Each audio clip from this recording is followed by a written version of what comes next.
Get ready to pump your energy and jumpstart your dreams with positive, uplifting, life-changing talk radio on the world's most popular power hour, Star Style. Be the star you are.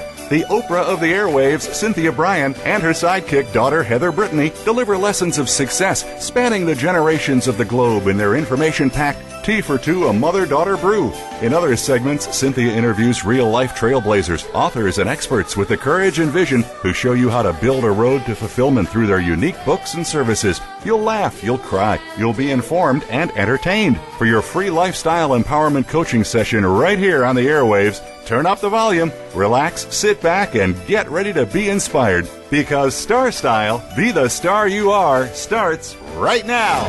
Never say never, live your dream.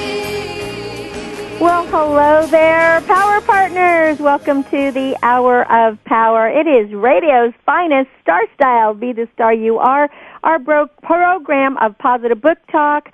We bring you authors, we bring you experts, and of course information that help you excel in life. My name is Cynthia Bryan. I am always really thrilled to be your personal growth success coach here with you every week, hopefully bringing you thought-provoking information, pioneers on the planet, and authors that enthrall and excite. So you just get ready to pump your energy, love, learn, laugh, listen, and live your dreams through positive books and media. The Miracle Moment for today is brought to you by Star Style Productions. So whenever you need help with acting, writing, presentations, media performance, or life challenges, there is only one number to call, 877-944-STAR. That's 877-944-7827. You can change your life and make your dreams come true.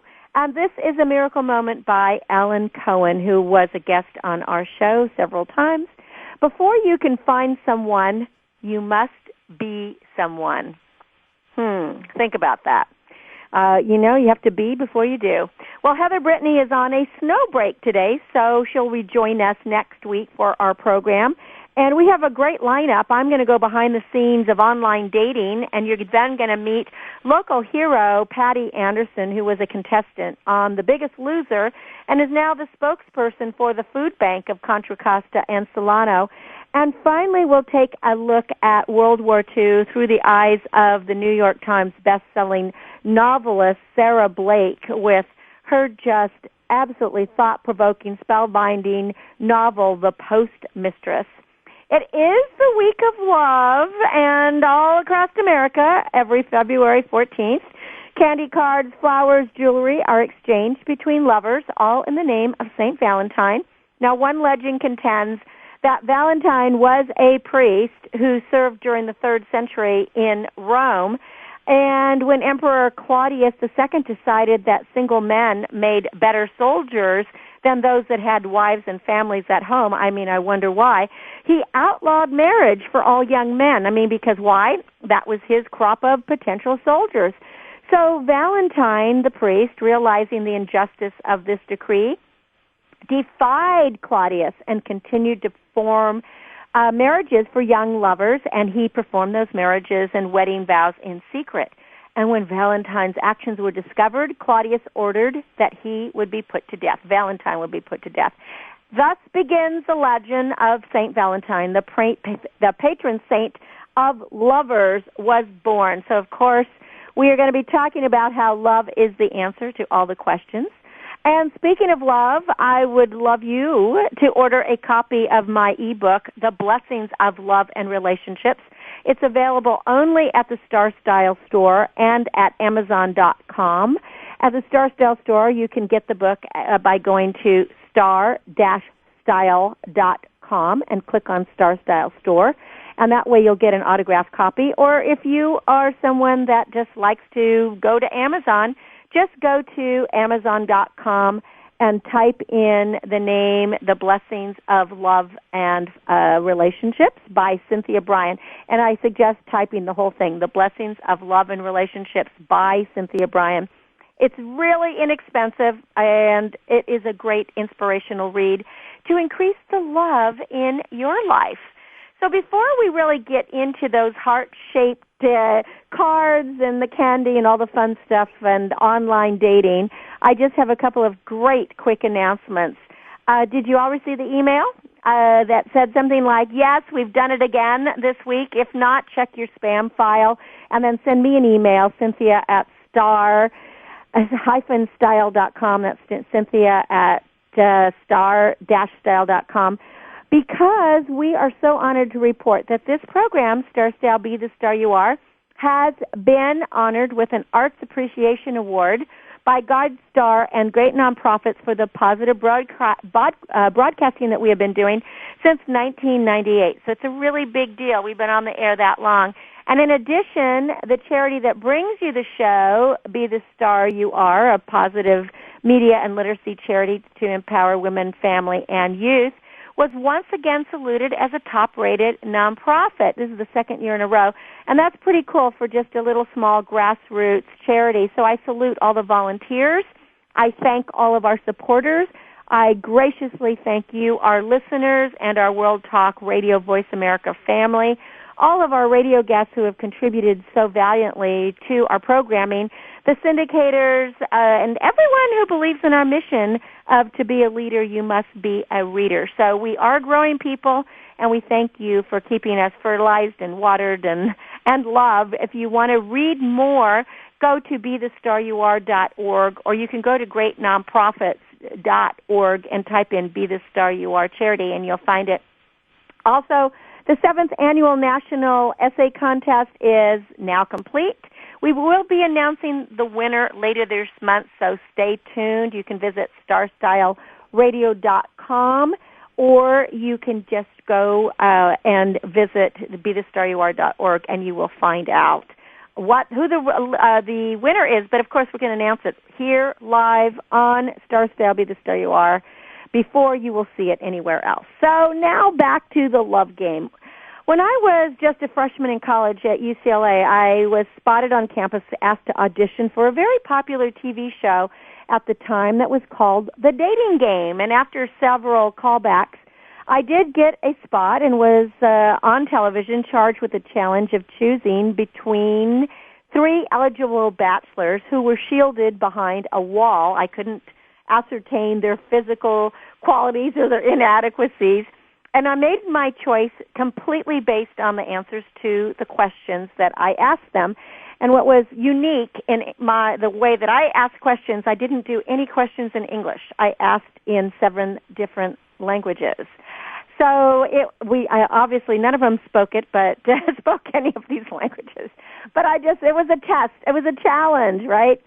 Much to the chagrin of my family, I did make my choice, and I had chosen a star on the most popular TV show at that time. We were whisked away to Texas for an all-expense-paid date, of course, along with a chaperone. And you would have thought that I would have swooned to been gaga over him. I mean, he was a big star. But the fact was, we had absolutely zero physical chemistry, although we did become fast friends, set each other up on dates, and all the while I attended the university at UCLA, female friends were vying for his attentions. Now, things have changed a little bit. Yes, dating shows are probably still kind of fun, but today's reality shows are absolutely disgraceful displays of spoiled brats who want the limelight, and they delight in their 15 minutes of fame, albeit at the cost of their respectability. And today, with more people on Facebook than interacting face-to-face, working from home instead of going to offices or other businesses, the old-fashioned way of meeting people is quickly disappearing. So, yes, many lovers still do hook up in bars over too many alcoholic beverages, but more and more and younger people in search of love are heading to the Internet to find their one and their only. Now, the activity of online dating or online dating services is meant to provide Internet as a dating medium for all different ages of people. It's become the personal computer and the cell phones. They're the hardware that provides the opportunities. But you do have to give a lot of personal information. You got to fill out a profile, and then you search for people on the basis of criteria they set. There's a provision for uploading photos. There's online chat. There's webcasts. There's message boards. There's telephone chats for customers of the service provider. And what are some of the commonly observed trends that are regarding online dating these days? So I have a few statistics that I found quite interesting. Now, for all of you out there wondering if I personally am out there in the online dating, the answer is no, no, no, no, no. I have been long time married, although I know that just being married doesn't stop you from going online and looking for other kinds of love. But let's look at some of these statistics. Approximately 20 million people use online dating services. And the 20 million Internet users that visit dating sites are visiting at least once a month. Some of these 20 million users visit the sites more than once, and in the United States, 31% of the population either uses online dating service or at least know people who do. And I'm one of those people that know people who do. And I'll tell you a story after I finish giving you the statistics of colleagues and clients and people I know who are finding their mates online. In the year 2008, there were 120,000 marriages that took place that were directly attributed to online dating services. And the number of people who are finding their love online is just growing day by day. In the U.S., there's 58% of women and 48% of men are going online for dating. And per these statistics, it's found that men, this is a really interesting one, it really kind of shocked me, are more interested in women with high self-esteem, with positive outlook on life, as opposed to those who are just like beautiful. They're really looking for people who are intelligent. Doesn't mean they're not interested in looks, but they have these other criteria first. And around 51% of the men who went for online dating, they had 6 dates in a year, while women only had 4. And the online chatting statistics also are revealing some interesting information about the way an Internet user greets. Like words like hi and hello had an impact on the response. And what I found so interesting to this is that when people said, hey, what's up, or how's it going, they had a higher rate of response than if they just said hi or hello. And then in 2009, there were $350 million spent alone in marketing on the online dating services. And we don't have total statistics yet for 2010. And among the Internet services, online dating is number one. It grows at an estimate of 10%. So, if there are IPOs out there, it's probably something good to invest in. But it also saw a rise in bogus accounts and a lot of scams. So you want to be careful of those free-to-subscribe dating sites because they are mainly responsible for the problems. And they become kind of out-of-control accounts that were created this year.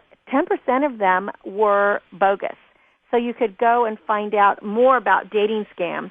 And out of the total number of singles who seek online dating services, 33% managed to get into a relationship, and of those remaining 66%, about a third lose hope, and another third keep going. So it really shows that a lot of single people are joining these sites in the hopes of finding a partner, but only a few can write presentable profiles and get the attention that they really need. So, hey, if you're out there and you want a really cool profile, you may want to hire a writer to write something for you, because that whole thing of being intelligent and good-looking and educated and tall and attractive and intelligent, it's just very, very cliche.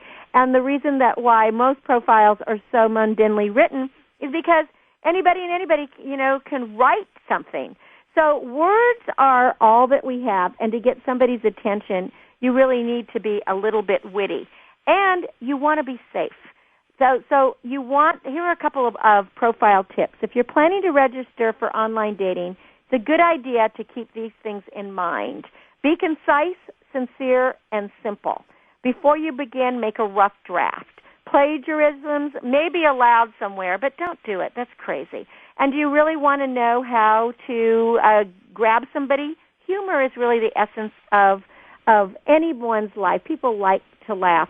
Be cautious. Don't give out your address. Maybe you don't want to say too much about you. And when you do decide to meet in a public place, because the dangers are out there on online dating, just like in anything else. And lying is one of the common things that people resort to. So don't think that who you're talking to might be the real thing. I have many friends who have met people online and who are happy, but they had to kiss a lot of frogs before they found their one and only. So be safe, be in love, be cautious, and celebrate a great Valentine's Day.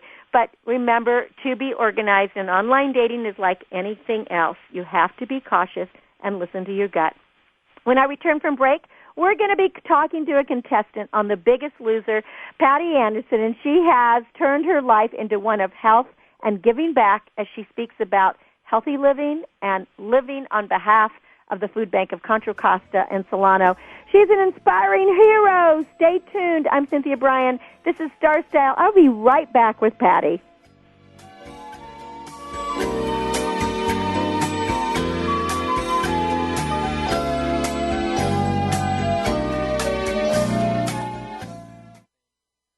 What's going on behind the scenes with your favorite World Talk Radio show or host? For the latest news, visit the iRadio blog at iradioblog.com.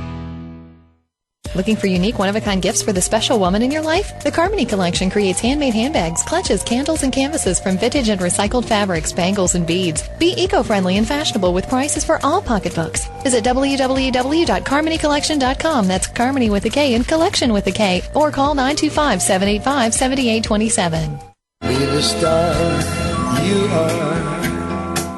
Light up the flame that burns. Get a positive prescription for living and discover a cure for adversity when you make a difference in the lives of others by donating to Be the Star You Are, a 501c3 top-rated charity dedicated to empowering women, families, and youth through increased literacy, positive media, and tools for living. www.BeTheStarYouAre.org. All donations are tax deductible. www.BeTheStarYouAre.org. Be the lucky star you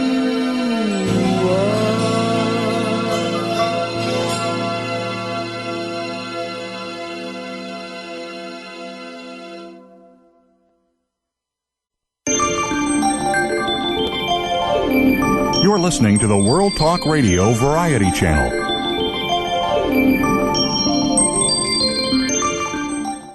Be the star you are. You are the star. Positive, uplifting, life-changing talk radio. It's the Power Hour on Star Style. Be the Star You Are. Now, back to the show with the Oprah of the airwaves, Cynthia Bryan. Look for the signs. Well, you are all the stars. Thank you for listening. We are here at Star Style, Be the Star You Are, and I am Cynthia Bryan. Well, every week, Be the Star You Are brings you the authors and experts that help you live a better, fulfilled life. Be the Star You Are is a 501c3 charity with a mission to increase positive media, improve literacy, and offer tools for living, specifically for women, families, and youth. Make sure to make a donation today, BeTheStarYouAre.org. Well, life is filled with divine synchronicities. Almost 2 decades ago, I coached a lovely young 8-year-old in an acting class, and today you're going to meet her inspirational mom, who is the spokesperson for the Food Bank of Contra Costa and Solano. As a member of the Feeding America Network, the Food Bank of Contra Costa and Solano partnered with the TV show The Biggest Loser to inspire people through the Pound for Pound Challenge to do something good for themselves and good for their community by pledging either to lose up to 50 pounds or to maintain a healthy weight. Patty Anderson is the Food Bank's Pound for Pound Challenge champion, and she was a contestant on The Biggest Loser. Welcome, Patty, to Star Style. Be the star you are. Hi, Cynthia. It's so nice to be with you today. It's so great to have you here. Thank and, you. Congratulations for taking that step, and congratulations to your daughter Stephanie for helping you take the step and go on The Biggest Loser. Tell us about the experience. Well, it was a wonderful experience. More than 250,000 people apply to join The Biggest Loser every year. And Stephanie and I became 2 of 22 fortunate people to be selected to be on season 9 in October of 2009. And we had a public weigh-in at our home in Lafayette, and we knew that our life would change forever. And it has. What was the difference? How was your life changed forever? And I know that you had been. You said in your bio that you've been overweight since you were a child. In fact, kids used to sing to you, "Patty, fatty," and it's been very hurtful. So, what really was the kicker that made you decide, okay, I have to take care of myself? Well, I'm a type 2 diabetic, have been for 20 years, and my life was just starting to decline. I was on 9 medications. My quality of life was just not where it should be for a 55-year-old. Also, my father died suddenly at age 55 from heart disease, and I was on the same path. This opportunity. And Patty, I'm going to break in just for a second because we're having a hard time hearing you here, and we really want our listeners to hear your story because it is so motivational, inspirational. So I don't know if you can turn up your volume or get closer to your speaker. But we're having a difficult time hearing you right now. Is that better? Can you hear me now? Not yet. I don't know. Yes, it's just a little bit difficult. It is a little bit difficult. I'll speak up. We'll just go forward if there's nothing you can do on your end there. Okay, I don't think so. I think we have the volume up all the way. Is that a little bit better? Okay. All right. So you had diabetes for over 20 years. Right. And I was on 9 medications. Although my husband and I love to travel, my lifestyle was just being compromised. I run a company, and everything was being affected. So the opportunity came up, and we applied, and we believe divine intervention came to us, and we were selected. And that first weigh-in at our home in Lafayette was just an eye-opener. It was the first time my belly had seen the light of day in 20 years, and it was time to face it and to do something about it. And this was a wonderful opportunity. So what was it like to go on The Biggest Loser? It has to take great courage. You have to get down to, your kind of your underwear, your private, and show to all the world that you're overweight. But right. How did you feel about that? Well, it is difficult because all these years I've tried to hide the fact of being overweight. So you had to be brave, in other words. Pardon? I'm sorry? This was something, this took a lot of bravery to do. It did. It really did. But in another way, it was very liberating because I knew I had to do this, and I wasn't going to hide anymore. It was time to face the demon and make a change, a lifelong change.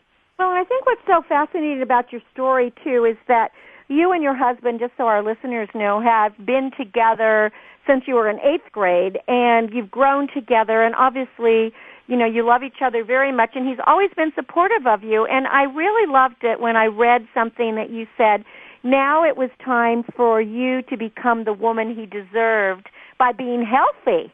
And that's what this pound-for-pound challenge is all about, right? It certainly is. A healthy weight. The pound-for-pound challenge is just a wonderful opportunity to not only help yourself, but help others. And what better? It's just a win-win situation. It's a wonderful thing. And, it's amazing how many people in our community are struggling with hunger. And we just need this we need everyone to come on board, pledge. Everyone needs to lose a pound or two. And even if you don't need to lose weight, you want to maintain your healthy weight, pledge to maintain your healthy weight, and that's the equivalent of pledging 5 pounds of weight loss. So whether you have to lose weight or not, you can help the community. Okay, let's talk about that, because I was just so thrilled to connect with the food bank of Solano in Contra Costa, and then to find out that you were part of it. And of course, I have a dear friend, Veronica, who was able to hook us up here, and I thought, this is just fantastic, because we as a nation here in the United States, I think that we have just a lot, we're very overweight, and we have a huge obesity problem. So this pound for pound challenge and giving 11 cents to Feeding America, this is going to make a difference. So how is the Food Bank of Contra Costa and Solano engaged in this? Tell us your role and what you're doing. Well, I'm honored to be the pound for pound challenge champion, and whatever I can do, using my celebrity as being on The Biggest Loser, I'm willing to do. This is such a worthy cause, and it doesn't take much. It just you just have to commit to either losing weight or maintaining, and it's on you don't have to get on a scale in front of all of America, but you do have to make that commitment, and it's just a win-win situation for everyone involved. So people can do this, just to make it really simple. And by the way, we can hear you just great right now, Patty. Oh, great. So I don't know what the change was, but something good happened, so thank you. So just so that we have it made simple, is that people can go to pfpchallenge.com, and they pledge how many pounds they want to lose. Is that right? Correct? And then those, however many pounds they lose, money will be donated to Feeding America. Is that how it works? That's exactly that's exactly correct. All you have to do is pledge between now and May 31st, and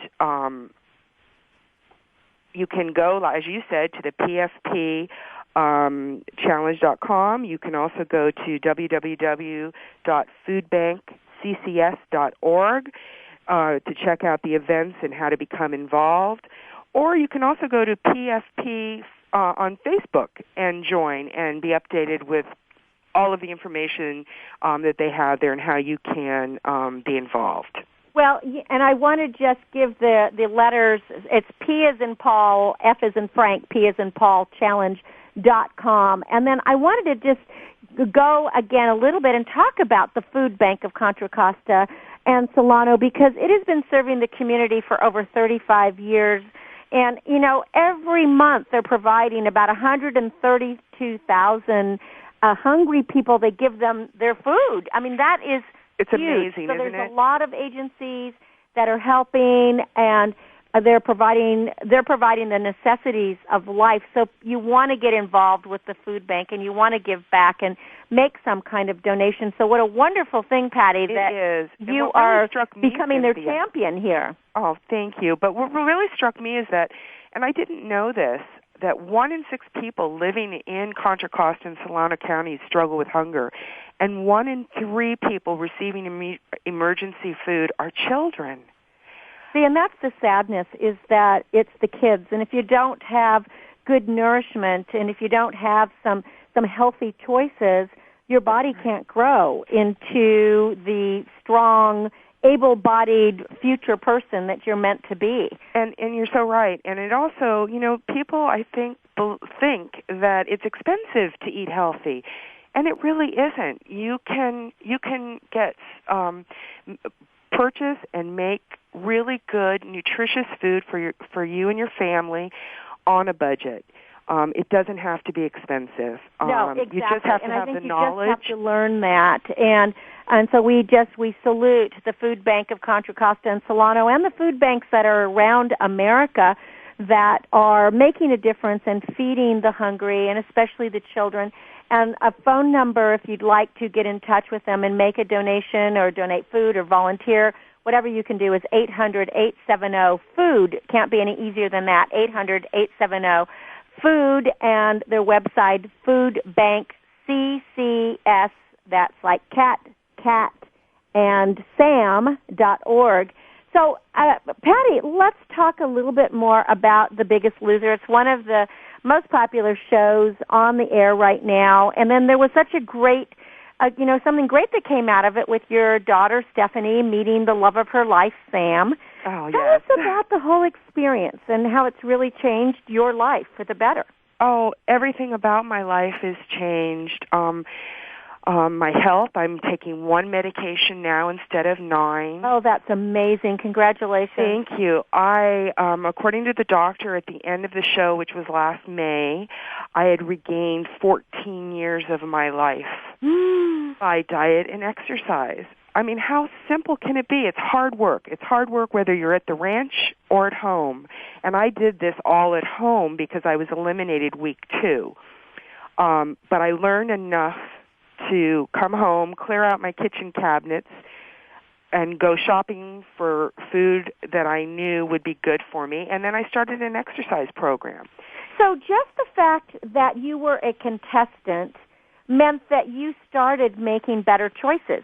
So it didn't matter. The elimination didn't matter. I mean, it was the fact that you were on there and now you had a plan. Exactly. You have to have a plan. And I mean, it was a drastic change in my life, being taken away from my family, my business, and being, basically sequestered at the ranch. And it was. And how long were you sequestered, Patty? How long? I know that you made it just a couple episodes, but how long was it pre-shooting? Actually, it was the day I arrived at the ranch. Which I believe was October 1st, was the first day of filming, and that was the first day that when we arrived, they took us up to the gym, and I thought we were going to meet Jillian and Bob, and there they had stationary bikes and told us we had to ride a marathon.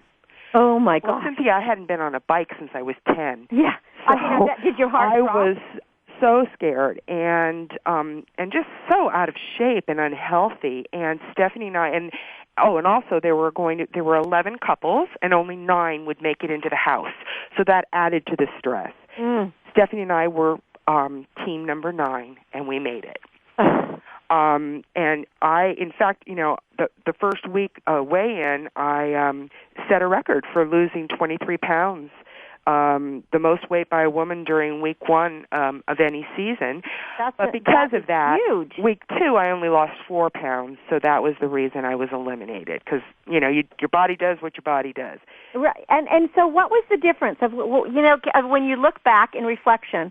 What did you do differently, or was it that between the exercising and the new way of eating, the first week it just fell off, and then as your body adjusted, it took longer?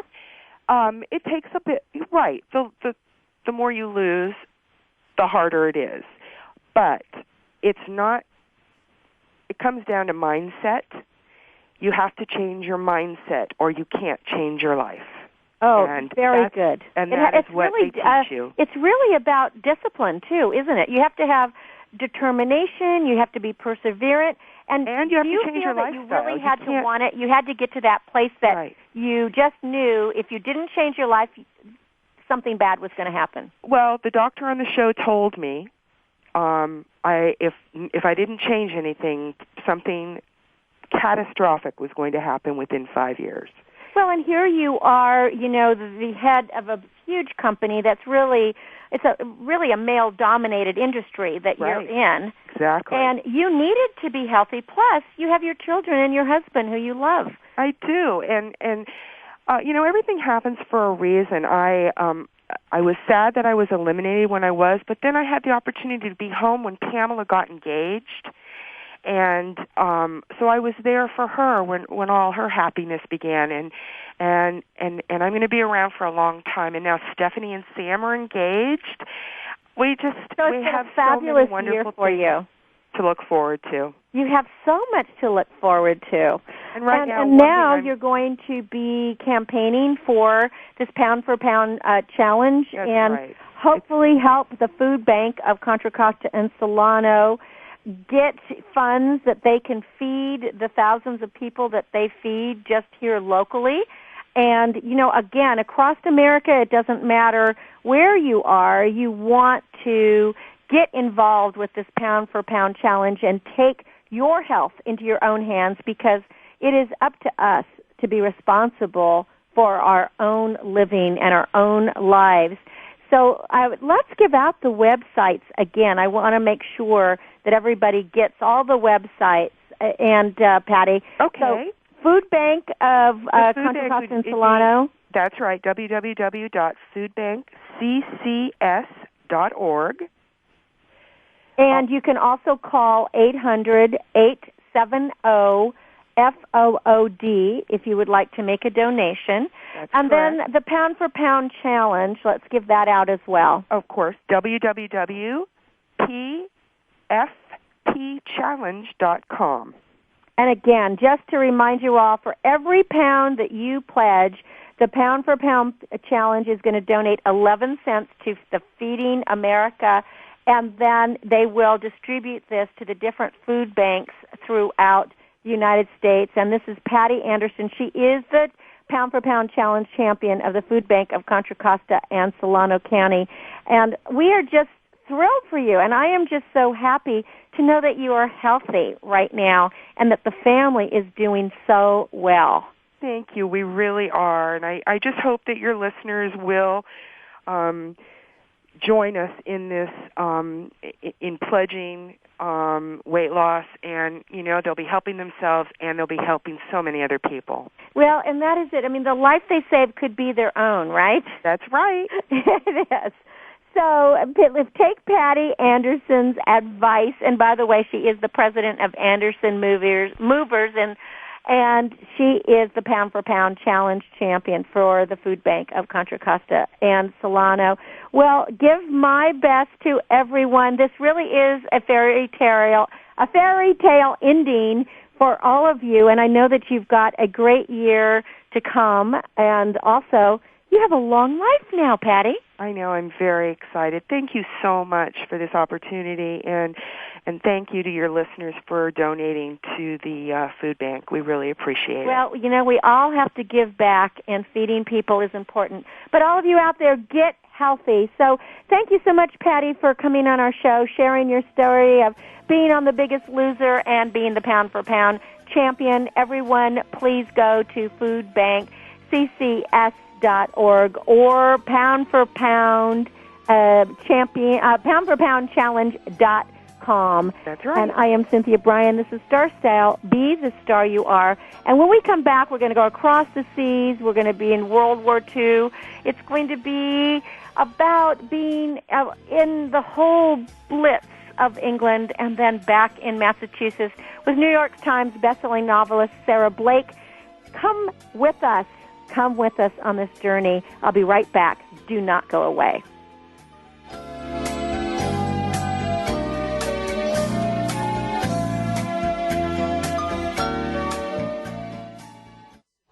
Now you don't have to stay linked to your desktop or laptop. Take World Talk Radio on the go and listen anywhere. Get our mobile app for iPhone, BlackBerry, or Android at the Apple iTunes App Store, BlackBerry App World, or Android Market.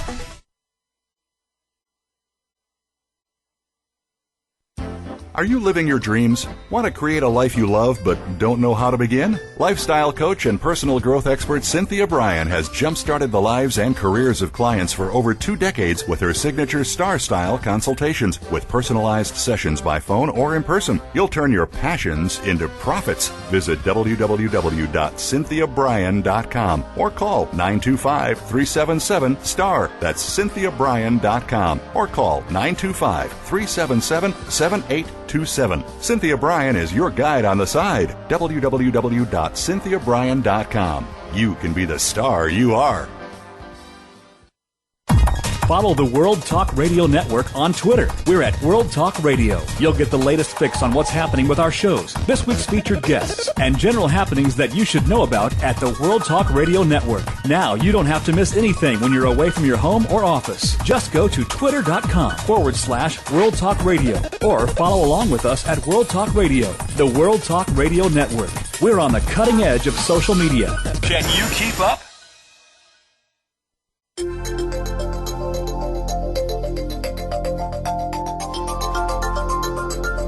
World Talk Radio Variety Channel, where the world comes to listen and talk.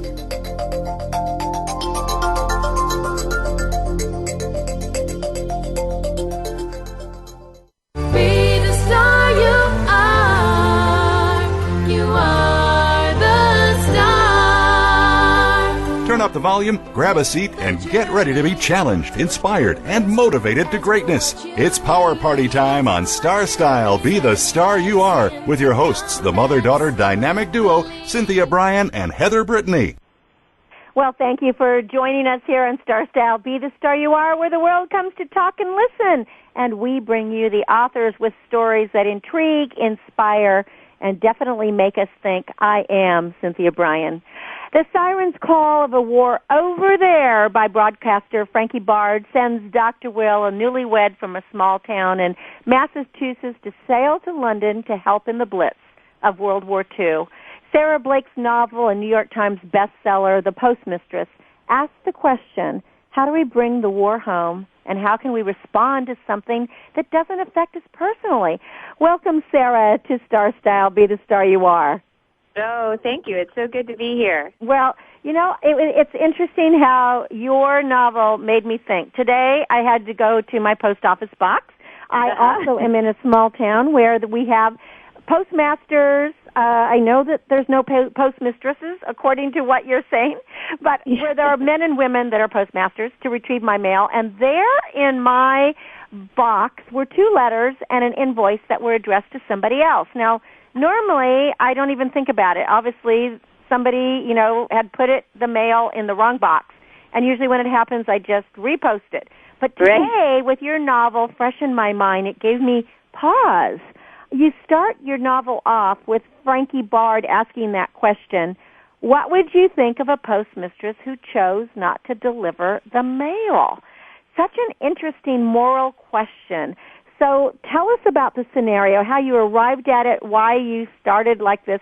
What made you even think about it? It's a question I actually never thought about. Yes, well, I was living in a small town on the other side, on the East Coast, in Cape Cod, and in the winter, it's a very small town, and the post office is the kind of hub of news and everything. And I kept thinking about the woman who delivered our mail, and I thought to myself, is she reading our postcards? Because she could, and if so, is she keeping our secrets? And so the idea of a woman at the center of a small town and the ways in which the news that would go through her just started to fester a little, and then I had an image of a woman who just decided not to pocket a letter instead of delivering it. And once I realized that was going to be the beginning of a novel, I decided to set it during World War II because it needed to, when losing a letter, it needed to be set at a time when that would matter, when a story could rise up out of that kind of silence, when you couldn't just check up on it with email or the phone. And so I just kind of, the novel just grew and grew, and the town grew up around Iris James, this very upright postmistress, and the couple whose letter she decides not to deliver, they came into being. And then because it was 2001 and 2002, and I was very interested in this gray period that we were in before we actually went into Iraq. Of course, we had 9/11, and you were actually you were living in Washington at the time, right? That's right. So you were part That's of it. Right. Yeah, and so sort of my own times grew up around me, and I thought that I wanted to write a war novel that took place off the battlefield. So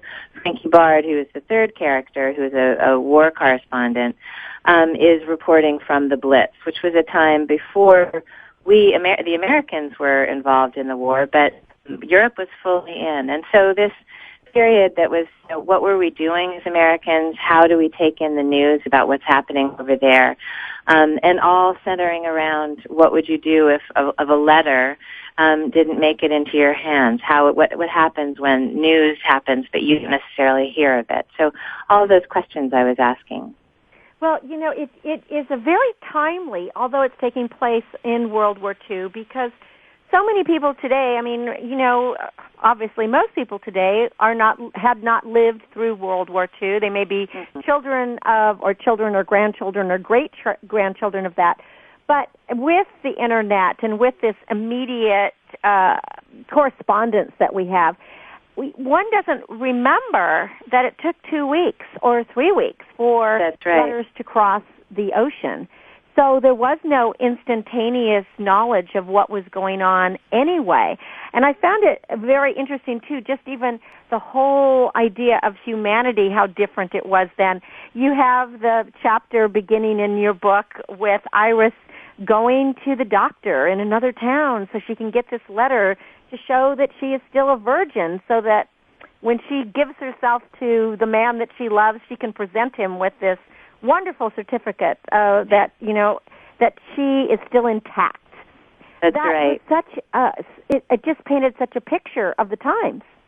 Well, and also just of her. I mean, that was I didn't realize that's what she was going to be doing until I was in the middle of the scene, and so in many ways, Iris kind of announced herself, somebody who would not only at some point withhold a letter, but also who would, on the other hand, put her faith in a clean white piece of paper to say, I am intact, and give it to the man that she loves, was just such an odd and completely idiosyncratic kind of characteristic that she became this wonderful character to try and follow. Well, and on top of that, she was so juxtaposed upon the people who were living through the Blitz in London and the lovers who were trying to just grab that little piece of heaven that they could, because they had no idea whether they would be alive in the morning. That's and right. That to me was just a fascinating piece of writing. Oh, that's great. I mean, thank you. And the thing about the Blitz that I think is so sort of compelling too is just that notion that that was the sort of first time, I think, in Europe where the war was in civilian terrain. I mean, I think nowadays we take it for granted that war has gone way past the trenches and it's off the battlefield. It's often in people's backyards and on their roofs. But that was the Blitz in the Spanish Civil War was the first time where civilians were really involved in a way that had not been seen before. And I think Frankie's realization that there's no protective curtain between you and the war when you're walking around. And that was something that I very much wanted to convey as well. And you totally did. I, of course, being in radio as I have been since 1998 and being also always a broadcaster and reporter, I was absolutely devoted and in love with Frankie Bart. Oh. And I'm so glad that you made a female correspondent, because there were so very few during that time. It was totally a male-dominated world. And I love that you put in Edward Murrow in there, who is, just an icon. But what really grabbed me was her fearlessness and how she wanted to go and walk with the people, and the fact that you had her, even though the recording, instruments had not been discovered in the time period you put it was a couple of years later, it still just propelled the story. How all she wanted to do was record the voices. Mm-hmm. Mm-hmm. That, to me, it was heartbreaking. It was heartbreaking because these are real people experiencing extreme hardship. And here we are over in America believing it's not coming to us. And, why aren't the people just going away? Why aren't they just getting on trains or getting on boats? And no one here realized the catastrophe that was happening. Yes, exactly. And I think that one of Frankie's sort of great epiphanies, and it also in some senses renders her speechless, though, is that she, in following these families and these refugees, I mean, she's discovering that she's confronted with a story that she can't tell. It's so much larger than just a news story. That the sort of that voices in the end are all that really can speak truly about what is happening. And so, in some senses, it renders her speechless, and she leaves the war because of what she sort of discovers in following these voices around. But I feel, for me, just even when I read the list of names, from casualties of war, things. I mean, there is a very profound sort of certitude about names and voices that you don't know the narratives, but there they are. These are the people who lived and who died. And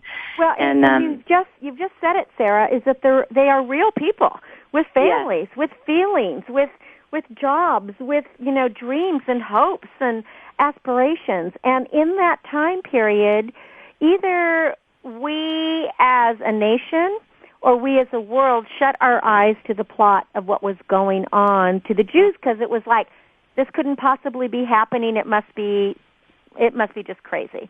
And so you have done just enormous amount of research to really put a voice in a very real way that at least sucked me in, that I was there. I was walking I was in the train station. I was there when Thomas got shot. I mean, I was there when the little boy blew up, and not he blew up, but when the mother blew up, and he had to witness the fact that his mom was not there for him. And the other thing was is that there were no endings. There wasn't like a happy ending to the stories, because even with Otto, we don't know. Did his wife get out of the camp? We don't know. Right. And I think that idea that there's no beginning, middle, and ending, it's not so neat as a story in the end. It's not neat. That's exactly it. It's not neat. It's not compact. You can't wrap it in a bow and say this is the end. So tell us about how the Post Mistress, and by the way, for listening out there, this is we're interviewing Sarah Blake here, who has this incredibly wonderful, just very thought-provoking, page-turning novel, The Post Mistress, and the characters are so well defined, and you just find yourself in each of these characters as a little bit. I loved your character of Harry Vale. I loved his staunchness, his belief in who he was. How did the characters just develop for you? Well, in some ways, their situations kind of describe them. I mean, Iris came very quickly because, as I said, because she does this thing where she holds back a letter. But Emma and Will, the newlyweds, I knew that they were going to be people whose lives were going to be altered utterly by the course of the novel. So I was interested in especially Emma, who's an orphan, who is looking for somebody to sort of be the overseer. And so in some ways she would come under the protection of Iris, who is at the center of the town. Frankie Bard very much came into being because I was reading a lot of the great war reporters. I was reading Martha Gellhorn and Claire Booth Luce, and just reading and listening to the voices of that time period and getting their sort of diction down. And Harry, when I was doing research and I heard that there were these men who were World War I veterans along the coast who really were sure that the U-boats were going to come and land way earlier long before Pearl Harbor, I became interested in them. These men who clearly would be the object of some, ridicule or sort of gentle laughter, but were dead set that they needed to be on the watch. Correct. And that was true, and it was true, because, in fact, the U-boats were right there. I mean, when you wrote at the end of your novel how, and of course it's common knowledge if you read any of the reports from that era, is that U-boats came right into New York Harbor and were just watching people walking along the quay there. People had no idea. They just didn't believe that it could happen. And that's why the song Over There was so popular. It was always over there. It wasn't here. But now we have a different perspective. So I look at this, too, and I really think that we have to look at where we are today. I mean, although you have set it in the 1940s, early 1940s, it really is a testimony to what we're going on today in our world, that there are still, massacres going on and wars and conflicts, and yet are we turning a blind eye? What are we doing? Are we living our lives every day? What can we do as a populace to be involved?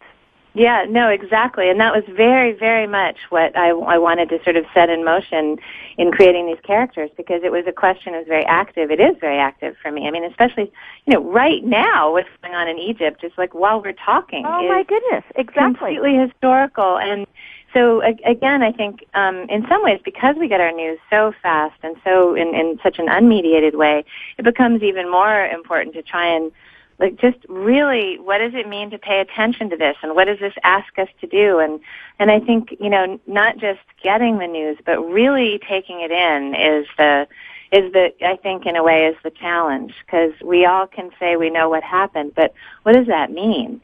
And how does that how does that affect us? I think in some ways World War II, you know, the whole country, that was the culture. You turned toward, I mean, once they had gotten into the war, after this period of ambivalence in 1940, but once we were in the war, we were really in, and I feel we don't have that at all these days. Well, in this and country. I think that everything is so close. The world has become so small that we really have to be more astute. And as would have been said in your book, we have to pay attention. Right, I think so. Pay attention, and that is what the reporter, you know, wanted to say or was saying over and over and over again. So listen to the words of Frankie Bard. Pay attention. Let's give out your website, because Sarah is also the author of Grange House and Full Turn. The book we're speaking about today is The Post Mistress, and you can go to sarahblakebooks.com. Is that where you'd like people to go?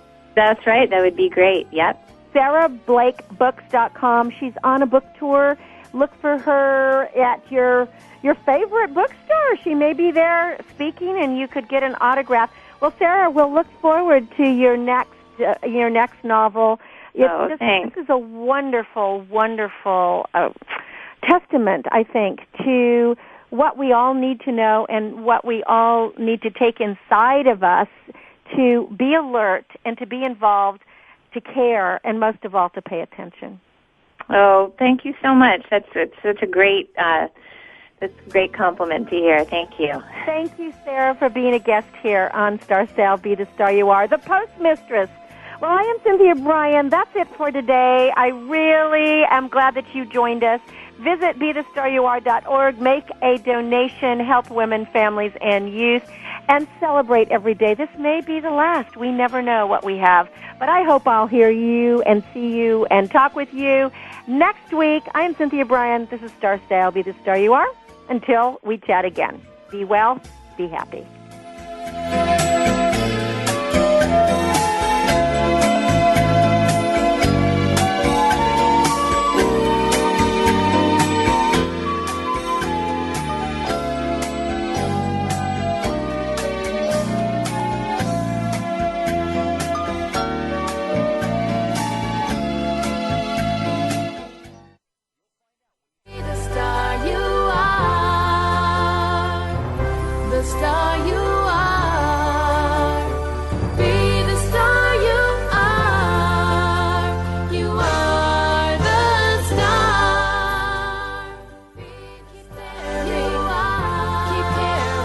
Thank you for being part of our star galaxy on today's episode of Star Style, Be the Star You Are. We hope you've enjoyed the commentary and are motivated to dream big, overcome obstacles, and realize your potential. For further information, visit www.starstyleradio.com. Join our power party next week right here on World Talk Radio as Cynthia Bryan, Heather Brittany, and the pioneers of the planet pump up the energy with positive, uplifting, life-changing radio.